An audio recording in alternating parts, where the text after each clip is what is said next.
the winch in neutral. Roll the bed back.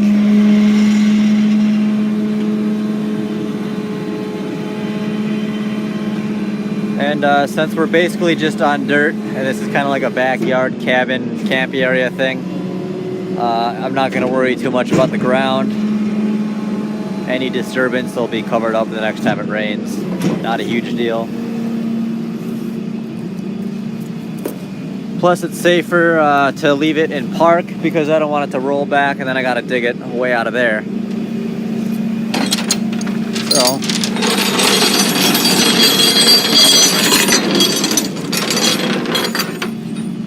I'm going to hook each one of these hooks on a control arm.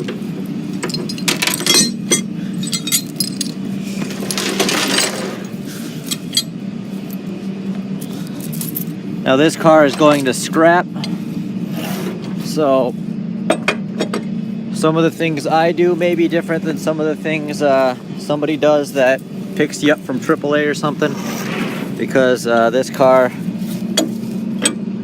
my main objective here is to actually just get it moved, get it loaded up, secure it down safely, and bring it back to the yard instead of preserve it and you know, bring it to a shop to fix it.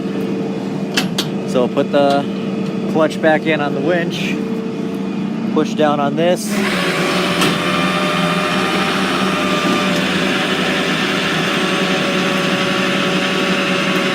Yep. It's a bit softer than I'd like. So I think I'm actually going to put it in neutral. So I'll pop the key in, push the brake, pop it down into neutral, and then whenever it's in neutral, leave the door open so we don't forget it's in neutral.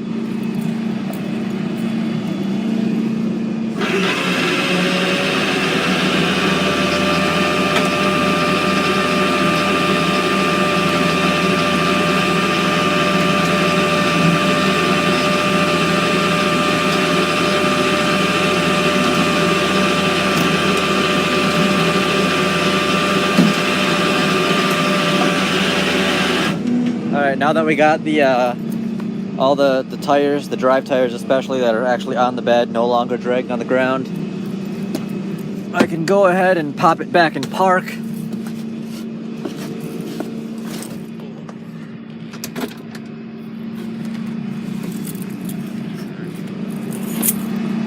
It's a heavy door going uphill.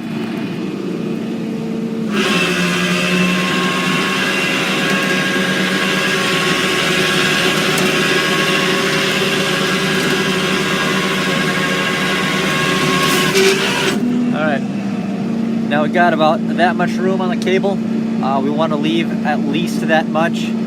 I'll show you why in a second. So now what we're going to do is we're going to tilt the bed up a little bit, not all the way, because we still want tension on this cable. So we're going to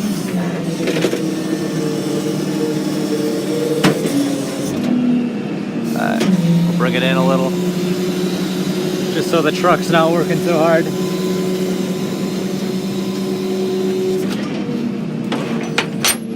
Now, some tow truck drivers, they'll load it up like this and call it good. That's absolutely not okay.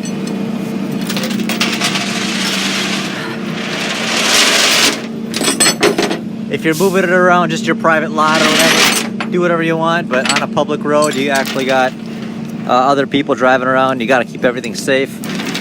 So we got to find a secure point, usually a hole in the frame or a hook around the rear axle or something like this, where we put the hook there. These slots in here are for where the chain goes.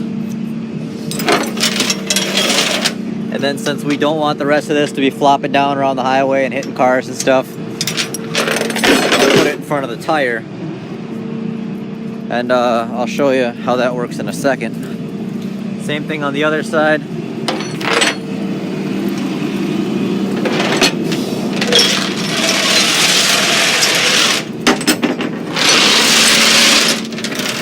I'll go here, put the chain in there, put the hook through there, And now once I actually tighten it down, we'll get tension back on there. See how that works. Now we got it secured in the back and the front. It's not going nowhere. And putting the chain in front of here, when I tighten it down, it rolled the tire a little bit over here. So now that's not going anywhere. It's not flopping into anything. Now, some drivers do it like this, which depending on where you live and whatever, you can get by with this, but that's still not okay for where I'm at.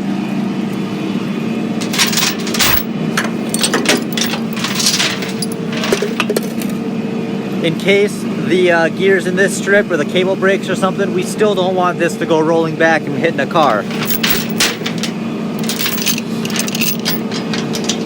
So we add a safety chain to each side. So it's actually, you know, secured. And if something does go wrong with the winch, which they do once in a while, once in a great while,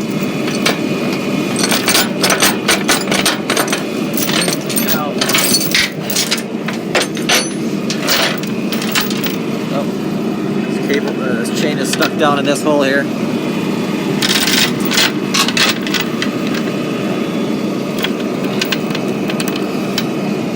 Alright.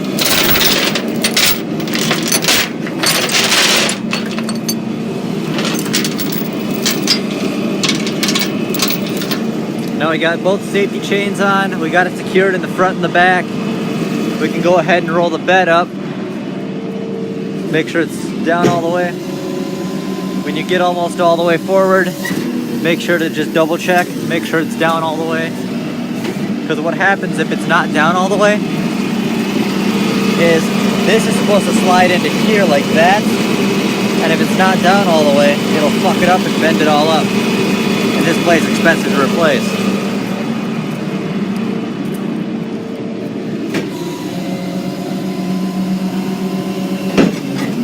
So there we go. Now it's all secured, it's marked, the paperwork's done. And off we go. That's all there is to it.